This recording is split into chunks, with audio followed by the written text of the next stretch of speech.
ভেবেছিলাম মাকে হয়তো তার গচ্ছিত সম্পদ কোনোদিন ফিরিয়ে দিতে পারবো না, কিন্তু শেষে আজকে ফিরিয়ে দিতে পেরে আমি কিন্তু খুব খুশি।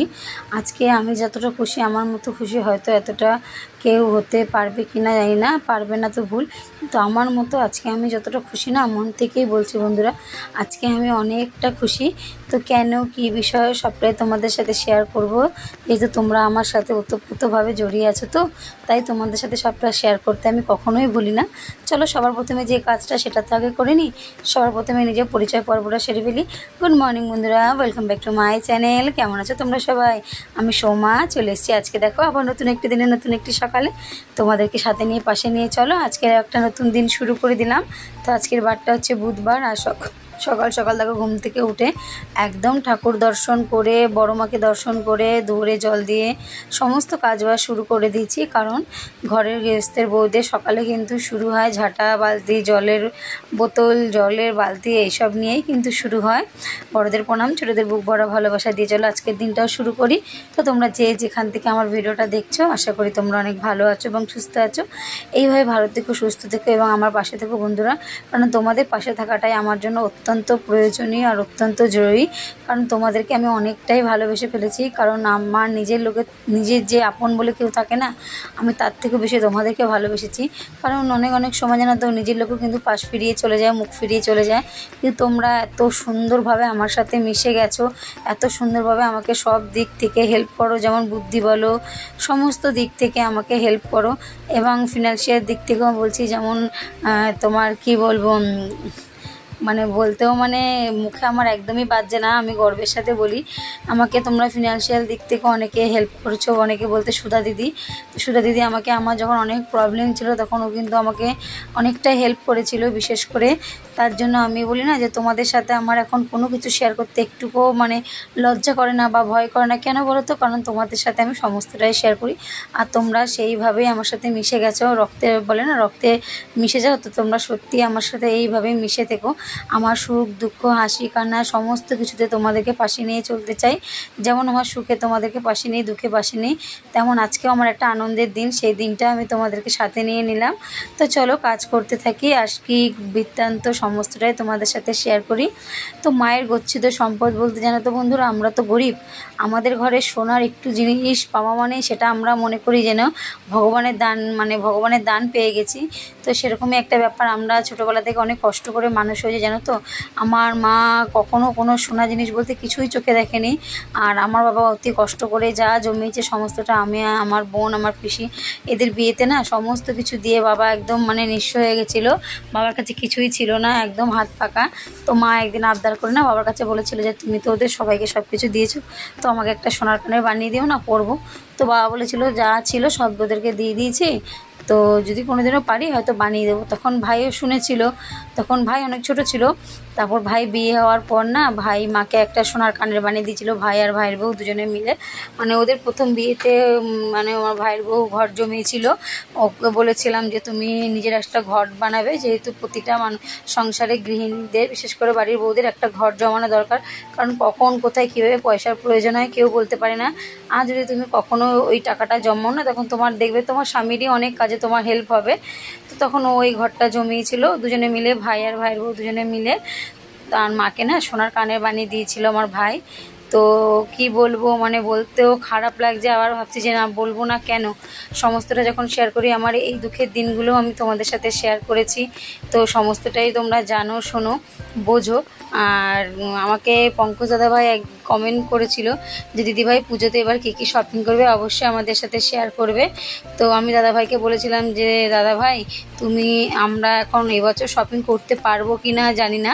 তখন দাদাভাই আমাকে বলেছিল যে দিদিভাই তোমার নিজের জব, দাদাভাইয়ের জব, তোমাদের দোকানের ভাড়া পাও, তারপরেও বলছো কেনাকাটি করবে না। তো দাদাভাই তুমি জানো না হয়তো আমার জবটা চলে গেছে, এবার জবটা চলে যাবে, আমি অনেকটাই ভেঙে পড়েছি।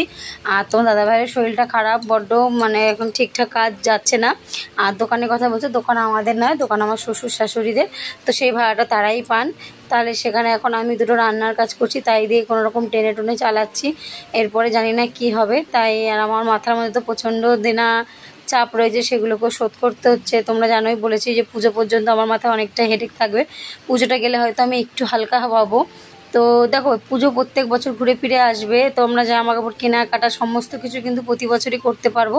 কিন্তু এই যে আমার এখন যে প্রবলেমটা যাচ্ছে, আমি ধরো ধার দেনা করে তার মধ্যে যদি আবার কেনাকাটা করে আমি তো আরও ধার দেনায় জড়িয়ে যাবো, তাই না? তার জন্য হ্যাঁ, নিজেরা নেবো না হয়তো, কিন্তু ছেলেমেয়েকে তো দিতে হবে, একটা হলেও ছেলেমেয়েকে দিতে হবে, তো সেটা হয়তো তাদেরকে দেবো। তাই তোমাকে আমি মানে কমেন্টে তো আর লিখতে পারি না, অতগুলো অত বড় হয়ে যায়, তার জন্য আমি তোমাকে এখানে মানে ভিডিওর মাধ্যমেই জানিয়ে দিলাম। তুমি যদি ভিডিওটা আজকে দেখো অবশ্যই তুমি জানতে পারবে। আর আমার কথায় তুমি কিছু মনে করো না, সত্যি দাদাভাই এখন হয়তো বা শপিং করার মুডে আমরা নেই, তো জানি না ভগবান কি চায়, যদি চায় তারা অবশ্যই আমার ছেলে মেয়ের হবে। আমাদের আর কি আছে, আমাদের যা আছে আমরা তাই পরেই দেখে নেবো, অসুবিধে নেই। একটা বছর না জামা প্যান্ট পরলে কী বা হয়, তাই না? তো যেটা বলছিলাম যে মায়ের সেই যখন আমার হাজব্যান্ডের কাজ ছিল না, তখন হাজব্যান্ডের কাজের মানে খুব টানাটানি চলছিল, একদমই হাত ফাঁকা, তখন কি করব, তখন মার ওই সোনার জিনিসটা আমি বলেছিলাম যে মা তুমি আমাকে 1 মাসের জন্য দাও, বন্ধক দিয়ে তারপর তোমার জামাই কাজে গেলে আবার আমার কাজ চালু হলে তখন আমি ছাড়িয়ে নেব। তো সেটা তো আর হলো না, আমার কাজটাও চলে গেল, আমারও শরীরটা খারাপ হয়ে গেল, আমিও একদম বসে গেলাম। তারপরে তো যা কি বলবো, কাজটা চলে গিয়ে তো একদম মাথায় বাজ পড়ার মতো অবস্থা হয়ে গেছিলো। তো আমি ভেবেছিলাম আমি কাজে গেলে 2-3 মাস কাজ করে মায়ের জিনিসটা হয়তো ছাড়িয়ে দেবো, তো সেটা তো আর হলো না। মানে তারপর থেকে না খালি আমি মানে ভেতরে ভেতরে গুমরাচ্ছি যে কবে মায়ের জিনিসটা এনে দেবো, কারণ মায়ের ওই গচ্ছিত ওইটুকুনি সম্পদ ছিল, শেষ সম্পদ ভাই দিয়েছিল মাকে বানিয়ে, সেটা যদি আমার কারণে কখনোই চলে যায় তাহলে আমি তো নিজেকে কখনো ক্ষমা করতে পারবো না, জানো তো। তো এই নিয়ে দিনরাত খুব কান্নাকাটি করতাম, ভাবনা চিন্তা করতাম রাত্রেবেলা শুয়ে। তো শেষে তোমার দাদাভাই বলতো তুমি চিন্তা করো না, সব ঠিক হয়ে যাবে। একটা মানুষ ছিল পাশে যে সবসময় আমাকে সাপোর্ট করতো, তো তার সাপোর্টে আমি হয়তো মনে জোর পেয়েছি। সাথে আছে আমার বড় মা যদি আমার সাথে থাকে আমি সমস্ত বাধা বিপত্তি এইভাবে পার করে যাব। কিন্তু মা তুমি আমাকে শক্তি দিও, তোমার শক্তিটাই আমার কিন্তু প্রয়োজন। তুমি যেমন সর্বকিছু শক্তি দিয়ে, নিজের শক্তি দিয়ে সমস্তটা তুমি ভালো মন্দ বিচার করো মা, তুমি তোমার যত শক্তি আছে সবকে দিয়ে বিপদ কাটিয়ে সুখ এনে দাও, তেমন যেন আমিও মা তোমার মতো সব শক্তি দিয়ে বিপদকে কাটিয়ে সুখ এনে দিতে পারি ঘরে। তাই আমি অনেক কষ্ট করে আমি যেটুকুনি পেরেছি জমিয়ে ঠমিয়ে আমি কিন্তু কালকে মায়ের জিনিসটা আলটিমেটলি ছাড়িয়েই দিয়েছি। তার জন্য তোমাকে দাদাভাই বলেছিলাম না যে কেনাকাটা এবার হয়তো করবো না, তো যেটুকুনি যা রেখেছিলাম সমস্তটাই মায়ের জিনিসটা ছাড়াতে চলে গেছে, তার জন্য আর এখন কেনাকাটার দিকে একদমই যাচ্ছি না। তাই তুমি যদি ভিডিওটা দেখো অবশ্যই বুঝতে পারবে। আর এই যে এখন দেখো সমস্ত কাজ বা সেরে, আর ফুল দেখেছো তো যে কত ফুল পেয়েছিলাম। তারপরে এই যে খাওয়া দাওয়া করে দুপুরবেলা এখন বেরোবো, সেই জিনিসটা ছাড়াতে যাব। জিনিসটা ছাড়িয়ে আমি বাড়িতেও আসবো না, ডাইরেক্ট একদম মায়ের কাছে চলে যাব, মাকে দিয়ে আসবো। আর মাম্মাম মায়ের কাছে আছে, মাম্মামকে নিয়েও চলে আসবো। তাই আজকে যখন মায়ের হাতে আমি জিনিসটা দিয়েছি না, আমি যে মন থেকে কতটা শান্তি পেয়েছি মানে তোমাদের বলে বোঝাতে পারবো না। তো সুদ সমেত আমার 16,500 টাকা লেগেছিল এটা ছাড়াতে, তাই তোমাদেরকে সেই স্লিপটাও দেখিয়ে দিলাম। মাকে স্লিপ সমেতই দিয়েছি জিনিসটা। তো কি বলবো, আজকের যে আমি কতটা খুশি, এই খুশিটা তোমাদের ভাষায় বলে প্রকাশ করতে পারবো না। তো তার জন্য কি বলো তো কি বলবো ভেবে পাচ্ছি না, কোনো ভাষা নেই আমার কাছে। তো দিয়ে মাকে চলে এসেছি। আর আজকে হয়তো আমি একটু নিশ্চিন্তে ঘুমাতেও পারবো, 2টো ভাত নিশ্চিন্ত খেতে পারবো, এরকম একটা একটা করে যেন আমি সমস্ত দিনা উতরাতে পারি, সবাইকে দিয়ে আমি যেন মুক্তি হতে পারি ভগবান। কারণ আমার আর এত টেনশান না, মাথায় নিতে পারছি না, প্রচণ্ড টেনশান মাথায় লোড হয়ে যাচ্ছে, তো মাথাটা হ্যাং হয়ে যাচ্ছে আমার। ফোন যেমন বেশি ইসে করলে হ্যাং হয়ে যায়, তেমন আমার মাথাটাও না এত চাপে না হ্যাং হয়ে যাচ্ছে, জানি না। তো হ্যাঁ, কিন্তু ঠিক একদিন না একদিন উঠতে যেতে পারবোই। আমার বড় মা আছে আমার সাথে, তারপর পাশে আমার স্বামী আছে, এর থেকে বেশি আর কাকে চাই, তাই না? এই দুজন যদি আমার পাশে থাকে আমি সমস্ত বাধা বিপত্তিকে জয় করে নিতে পারবো বন্ধুরা। তারপরে এই যে দেখো, এই যে জামা প্যান্ট যেগুলো কালকে পরে মেলায় গেছিলাম সেগুলোকেও গুছিয়ে নিয়েছি, ভাঁজ করে আলমারিতে ভরে দেবো। তারপর যে কাপগুলো কালকে এনেছিলাম কাপগুলো জায়গায় রেখে দিচ্ছি। আর আমাদের তো 6টা কাপ লাগবে না, 4টে কাপ লাগবে, তো 4টে কাপ আমি ধুয়ে চা খাওয়ার কাপের র্যাকের মধ্যে রেখে দিলাম। আর 2টো কাপ শোকেসের ভেতরে ঢুকিয়ে দিয়েছি, ট্রেটাও ঢুকিয়ে দিয়েছি, কারণ ট্রেটা তো আমার প্রয়োজন নেই, ট্রেটা কেউ আসলে তার জন্য এনেছি যে তখন চা দেওয়া যাবে, হ্যাঁ থালায় দিতে কেমন লাগে তার জন্য। আর আগে একটা ট্রে কিনেছিলাম দেখেছো তোমরা, সেটা আমি রান্নাঘরে রেখেছি, কাপের স্ট্যান্ডটা রেখেছি আর চামচের স্ট্যান্ডটা রেখেছি ওর মধ্যে। তার জন্য আবার এই 4টে কাপ ধুয়ে ঠুয়ে দেখো ওর মধ্যে রেখে দিচ্ছি। আর জামা প্যান্টগুলো সমস্তটা ভাঁজ করে জায়গার জিনিস জায়গায় রেখে দিচ্ছি, কারণ জায়গার জিনিস জায়গায় রেখে না দিলে না একদমই হয় না। আর ওই যে আজকে করব না কালকে করব, কাল বলে কোনো জিনিস হয় না, কাল বললে কালে খায়। আমার শ্বশুরমশাই বলেন যে কাল বলে কোনো জিনিস ফেলে রাখবে না, কাল করব এরকম বলবে না, হয়তো বলে পরের দিন করব বা পরে করব, কিন্তু কাল বললেই কিন্তু কালে খায়। আর আমি এটা মনে করি যখনকার জিনিস তখন করাই ভালো, সঙ্গে সঙ্গে করে নেওয়া ভালো। ফেলে রাখলে সেই জিনিসের প্রতি আলস্য হয়ে যায় আর ইচ্ছেও করে না। তারপরে এই যে দেখুন আবার সমস্ত কাজবাজ সেরে কাজে যেতে হবে। তো শরীর খারাপ, বড্ড কোমরে যন্ত্রণা হচ্ছে কতদিন ধরে, তোমার দাদাভাইয়েরও হচ্ছে আমারও হচ্ছে। তো কোমরে যন্ত্রণা নিয়েই তো সব করতে হচ্ছে, কি করব বলো। আর সমস্ত কিছু করে উঠতে হচ্ছে, আবার রাতে বাজার যেতে হবে। আর শ্বশুরমশাই বলেছিলেন যে যদি শাপলা পাও বৌমা একটু শাপলা নিয়ে আসবে। তো আমি বাজারে খুঁজে কিন্তু শাপলা পেয়েছি, বাবার জন্য নিয়েও এসেছি। তো বাবা হয়তো আনন্দ পাবে যে শাপলার কথা বলেছে আমি নিয়ে এসেছি। তো জানি না সে কতটা মন থেকে আনন্দ পাবে কি পাবে না, তবে আমি তো তার আনন্দের জন্য আমি কিন্তু সমস্ত বাজার পুরো ঘুরে নিয়ে এসেছি। আর বাজারে গেছিলাম, আলু কিনতে গেছিলাম। তো আলু কিনতে গিয়ে বলছি আলু কত করে, চন্দ্রমুখী আলু। আমি না একটুখানি আলু যাই খাই না কেন একটু চন্দ্রমুখী আনি, কারণ আমি একটা আলু দেবো তরকারিতে, তাও ভালো, তরকারির স্বাদটাও কিন্তু বাড়ে আর তরকারিটা খেতেও ভালো লাগে। আমি এমনি আলু খেতে পারি না, আলু তো কম খাই, আর তার মধ্যে যদি চন্দ্রমুখী হয় তাহলে তো কোনো কথাই হবে না। আর আলু কিনতে গিয়ে আলুওয়ালা বলছে যে 18 টাকা করে আছে একটা, 25 টাকা করে আছে একটা। তো বলছি ছোটোটা কিন্তু 18 টাকা, আমি তাহলে 18 টাকাটাই নিই। বলছে বেছে নিতে হবে, আমি হ্যাঁ আমি বেছেই নেবো। 18 টাকা করে যদি 5 কিলো আলুতে আমি নিই তাহলে আমার দিকে 7 টাকা 25 টাকা, 7 5 সাথে 35 টাকা আমার বেঁচে যাবে। আমি 35 টাকা দিয়ে অন্য আরেক কিলো পেঁয়াজ নিতে পারবো, তাই না? আমার একটু তো সেভ হবে না। এবার বসে আমাকে একটু বাঁচতে হলো, বেছে নিলাম। একটু সাশ্রয়ের জন্য বুদ্ধি করে তো চলতেই হবে। তারপর আমি বললাম ঠিক আছে দাদা, আমি কিন্তু আলু বসে বাঁচছি, তার জন্য 1 টাকা করে ছাড়। বলছি ঠিক আছে বৌদি তুমি 5 কিলো নাও, আমি 80 টাকা নেবো, মানে 16 টাকা করে নেবে। তাহলে ভাবো 16 টাকা করে মানে 9 টাকা করে কম কেজিতে।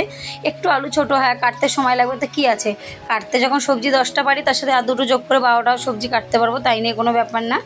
তো এইভাবেই আজকে রাতের বাজারটাও সারলাম। তোমার দাদাভাই হাতে হাতে আমার বাজারটা গুছিয়ে দিল, সমস্তটা সেরে সুরে গুছিয়ে রাতের খাওয়া দাওয়া করে সমস্ত পার্ট চুকিয়ে একবারে ভিডিও এডিট করে শুতে আজকে আমার 1টা বেজে যাচ্ছে বন্ধুরা। এখন আমি ভয়েস দিচ্ছি, তুমি জানো 1টা বাজে। আর কি বলবো, এখন ভয়েস দিতে 1টা বাজে, এরপর শুতে যাব কখন, ঘুমাবো বা কখন, আবার সকালে উঠতেও হবে, পরের দিনের জন্য কাজের জন্য সব প্রিপারেশান নিতে হবে। তো এইভাবেই চলে সারাদিনের যুদ্ধ আমি এইভাবেই জয় করে নিই সকাল থেকে রাত পর্যন্ত। তো জানি না তোমাদের কেমন লাগলো। আর এই যে সন্ধ্যের দিকে 1 কাপ চা রসিয়ে কিন্তু 1 কাপ দুধ দিয়ে চা করে নিয়েছি। 1 কাপ বলতে দুজনের জন্য 2 কাপ। তোমার দাদাভাইয়ের আমি, মা বাবা বাড়ি নেই, ওনারা রেশনে গেছেন, তাই তোমার দাদাভাইয়ের আমি নতুন কাপে উদ্বোধন করে নিলাম, দুজনে 2 কাপ চা খেয়ে গোগলকে পড়তে দিয়ে আসবে, পড়তে দিয়েছে তারপরে কিন্তু বাজারে যাব। বাজার থেকে এসে তারপর ওই যে আর বাজারে গিয়ে তোমার দাদাভাই কিন্তু সিঙ্গারা খেয়েছে, ভালো কথা বলতে ভুলে গেছি। আর আমি তো বলছি আমি তো কিন্তু খাবো না, আমার ভালো লাগে না। আর দিয়েছে আমাকে এক বকা, হ্যাঁ তুমি কখনোই খালি খাবে না করো, আমি না আমার ভালো লাগে না এসব খেতে। তারপর বকাতে আমি একটা সিঙ্গারা তারপর লাস্টে নিয়েছি, জানো তো। মানে লোকজনের সামনে এমন করে বলবে না, নিজের প্রেস্টিজ পাঞ্চার হয়ে যায়, ভাবে লোকে হয়তো ভাবে আমি হয়তো কিপটে, কিন্তু কিপটে না বন্ধুরা। হয়তো চেষ্টা করি যে 7 টাকা দিয়ে একটা সিঙ্গারা খাবো। আর সিঙ্গারা দোকানের সিঙ্গারা মানে বুঝতেই পারছো কতদিনের তেলে সেই সব দিয়ে ভাজা, ওই জন্য না খাওয়াই ভালো। তারপরে ওই যে বকার ঠেলায় খেতেই হলো, কি করব বলো, কিছু করার তো আর নেই। যাই চলো আজকের মতো এই পর্যন্ত বন্ধুরা, আবার কালকে দেখা হবে নতুন একটা দিনে নতুন একটা ভিডিও নিয়ে। ততক্ষণ জন্য সুস্থ থেকো, ভালো থেকো, tata, good night, love you all বন্ধুরা। আবার কালকে চলে আসবো নতুন একটা দিনে নতুন একটা ভিডিও নিয়ে।